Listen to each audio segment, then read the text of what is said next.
دنیاوی طاقت یہ کہ اگر ہمارے بچے آگے بڑھ رہے ہیں ان کو ہم سپورٹ نہیں کر پاتے ہیں, ان کو ہم آگے نہیں بڑھا پاتے ہیں. لیکن مسلمانوں کے محلے میں ہونا تو یہ چاہیے تھا کہ اگر کوئی بیٹا دنیاوی پڑھائی میں بی اے فائنل کیا ہے تو اس کو ڈی ایم بنانے کی کوشش کرے, اس کو ڈاکٹر بنانے کی کوشش کرے, اس کو انجینئر بنانے کی کوشش کرے. اب یہ بنے گا کیسے؟ جب سارے لوگ اس کی سپورٹ کریں گے تب جا کے یہ بن پائے گا. اس لیے کہ ہم جانتے ہیں ہماری قوم کمزور ہے, ہماری قوم مجبور ہے. جب تک اس کو سپورٹ نہیں ملے گا تب تک یہ ڈی ایم کی کرسی نہیں حاصل کر سکتا ہے, انجینئر کی کرسی حاصل نہیں کر سکتا ہے. ان کرسیوں پر آج ہمارا آدمی کیوں نہیں ہے, آج ہمارا بھائی کیوں نظر نہیں آتا ہے؟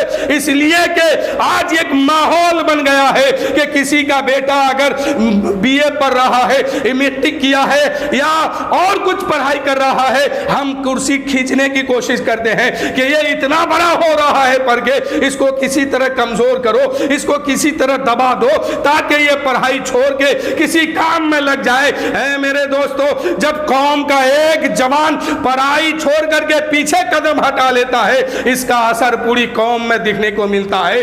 قوم میں یہ دیکھنے ملتا ہے کہ اس قوم کے اندر کوئی ڈاکٹر نہیں ملتا ہے, اس قوم کے اندر کوئی انجینئر نہیں ملتا ہے, اس قوم کے اندر کوئی دروگا پولیس نہیں ملتا ہے, اس قوم کے اندر کوئی ڈی ایم کوئی ایس پی نہیں ملتا ہے. یہی وجہ ہے کہ کرسی اس کے پاس ہے تو طاقت بھی اس کے پاس ہے اور ہم ہر جگہ مجبور ہوتے ہوئے جا رہے ہیں. لیکن مسلمان کی شان یہ ہونی چاہیے کہ اگر غریب کا بیٹا بی اے پاس کیا ہے اب اس کو ہم وہیں چھوڑیں گے نہیں. سارے محلے والے اس کو 10 20 100 50 دے کر کے 1 2 لاکھ 10 لاکھ جمع کر کے اب سپورٹ ہم یہ کریں گے کہ اب اس کو ہم ڈاکٹر کی کرسی پر بیٹھائیں گے. جب میرا ایمان والا کوئی کرسی ڈاکٹر پہ بیٹھے گا اور ہماری مائیں, ہماری بہن, ہمارے خاندان کی عورتیں, ہمارے گھر کی عورتیں جب ایسے ڈاکٹر کے پاس پہنچیں گے تو وہ ڈاکٹر پہلے شریعت پر نظر رکھ کر کے پھر علاج کرنا شروع کرے گا.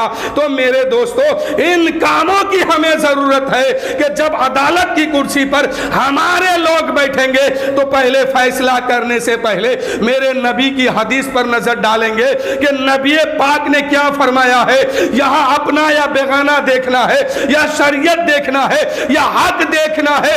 جب ہمارے نوجوان عدالت کی کرسی پر بیٹھیں گے اپنا بیگانہ نہیں دیکھیں گے, غیر اور اپنا پر فرق نہیں کریں گے, بلکہ وہ حق کے تحت فیصلہ کر کے لوگوں کو دکھائیں گے.